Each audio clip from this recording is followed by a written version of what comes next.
السلام علیکم ورحمۃ اللہ وبرکاتہ۔ بسم اللہ الرحمن الرحیم، نحمده ونصلی علی رسولہ الکریم، اما بعد۔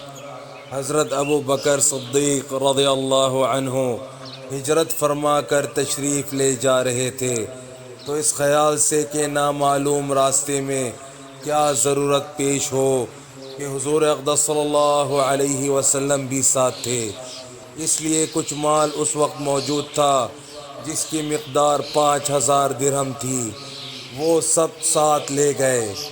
ان حضرات کے تشریف لے جانے کے بعد حضرت ابو بکر صدیق رضی اللہ عنہ کے والد ابو قحافہ جو نابینا ہو گئے تھے اس وقت تک مسلمان نہیں ہوئے تھے، پوتیوں کے پاس تسلی کے لیے آئے۔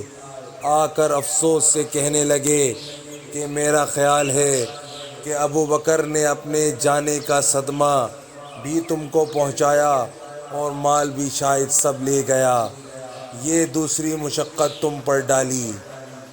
اسماء رضی اللہ عنہا کہتی ہیں، میں نے کہا نہیں دادا ابا، وہ تو بہت کچھ چھوڑ کر گئے ہیں۔ یہ کہہ کر میں نے چھوٹی چھوٹی پتھریاں جمع کر کے گھر کے اس طاق میں بھر دیں جس میں حضرت ابو بکر صدیق رضی اللہ عنہ کے درہم پڑے رہتے تھے، اور ان پر ایک کپڑا ڈال کر دادا کا ہاتھ اس کپڑے پر رکھ دیا، جس سے انہوں نے ہاتھ سے یہ اندازہ کیا کہ یہ درہم بھرے ہوئے ہیں۔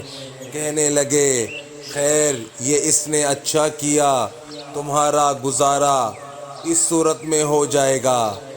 اسماء رضی اللہ عنہا کہتی ہیں کہ خدا کی قسم کچھ بھی نہیں چھوڑا تھا، مگر میں نے دادا کی تسلی کے لیے یہ صورت اختیار کی کہ ان کو اس کا صدمہ نہ ہو۔ یہ دل گردے کی بات ہے، ورنہ دادا سے زیادہ ان لڑکیوں کو صدمہ ہونا چاہیے تھا، اور جتنی بھی شکایت اس وقت دادا کے سامنے کرتی درست تھا کہ اس وقت کا ظاہری سہارا انہی پر تھا۔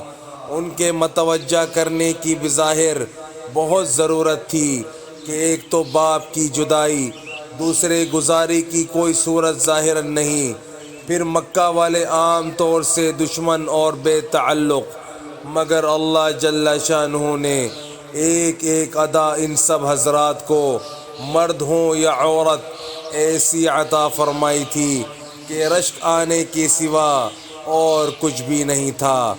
حضرت ابو بکر صدیق رضی اللہ عنہ اول میں نہایت مالدار اور بہت بڑے تاجر تھے، لیکن اسلام کی اور اللہ کی راہ میں یہاں تک خرچ فرمایا کہ غزوہ تبوک میں جو کچھ گھر میں تھا سبھی کچھ لا دیا۔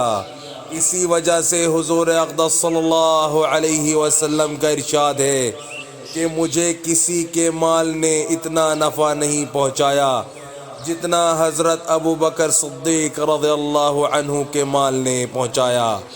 میں ہر شخص کے احسانات کا بدلہ دے چکا ہوں، مگر ابو بکر کے احسانات کا بدلہ اللہ ہی دیں گے۔